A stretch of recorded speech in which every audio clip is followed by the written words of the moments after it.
हिंदी सीखें। Trilingual animation grammar video. मैं नदिरा शांति स्वामी विवेकानंद सांस्कृतिक केंद्र कोलंबो से का प्रयोग करण अपादान और गौण कर्म के अतिरिक्त अन्य अर्थों में भी होता है। इस पाठ में हम से के इन प्रयोगों के बारे में पढ़ेंगे और ये भी देखेंगे कि से का प्रयोग किन किन अर्थों में किया जाता है। वह कलम से लिखता है।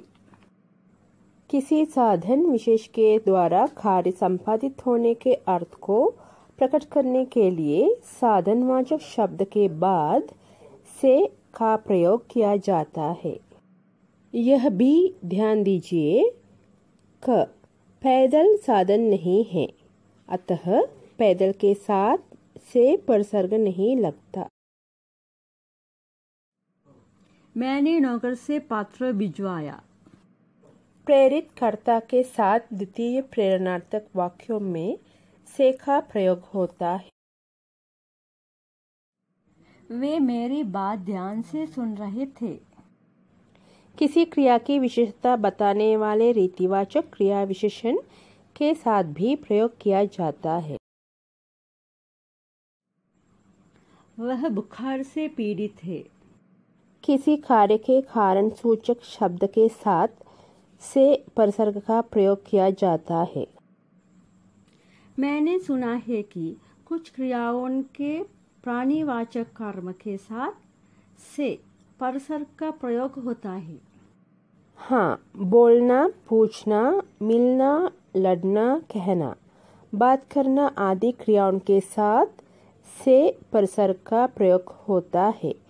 जैसे उसने तुमसे क्या कहा।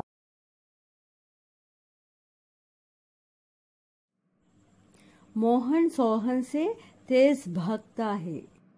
इस तरह के वाक्य में दो या दो से अधिक वस्तुओं की तुलना के लिए से परसर्ग का प्रयोग होता है। इस तस्वीर से क्या पता चलता है? बंदूक से गोली चली। इसका अर्थ है कि जब एक वस्तु दूसरी वस्तु से पृथक होती है तो जिससे पृथक होती है उस वस्तुवाचक शब्द के साथ से का प्रयोग होता है। समयवाचक क्रिया विशेषण के साथ भी प्रयोग होता है।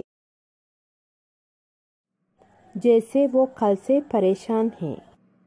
इसका मतलब है कि किसी क्रिया की विशेषता बतलाने वाले समयवाचक विशेषण के साथ से का प्रयोग किया जाता है। उपर्युक्त प्रयोगों के अतिरिक्त विनिमय, अंगविकार, भय का आधार के साथ के अर्थ में कर्मवाच्य और भाववाच्य के कर्ता के साथ से परसर्ग का प्रयोग किया जाता है। बोर्ड पर प्रत्येक का एक एक उदाहरण लिखा है, इसे पढ़िए। पहले वाक्य में चावल किस भाव से देंगे। दूसरे, वह दही से रोटी खाता है। तीसरे, वह दाएं पैर से लग रहा है। चौथे वाक्य में लड़के से गणित नहीं पढ़ा गया। पांचवां वाक्य में वह चूहे से डरता है। छठान, उनसे खाया नहीं चाहता है। बाप रे गुरुजी, से के इतने प्रयोग हैं, आज हमें मालूम हुआ। ठीक है, इन प्रयोगों को अच्छी तरह याद रखिए। उचित स्थानों पर प्रयोग कीजिए।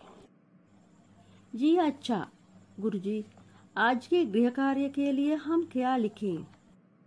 क और ख के वाक्यांशों को जोड़कर सही वाक्य बनाइए। अगली कक्षा में हम क्या सीखेंगे गुरुजी? का विकारी परसर्ग का प्रयोग सीखेंगे। वह पाठ भी हमारे लिए बहुत महत्वपूर्ण हो सकता है। धन्यवाद गुरुजी।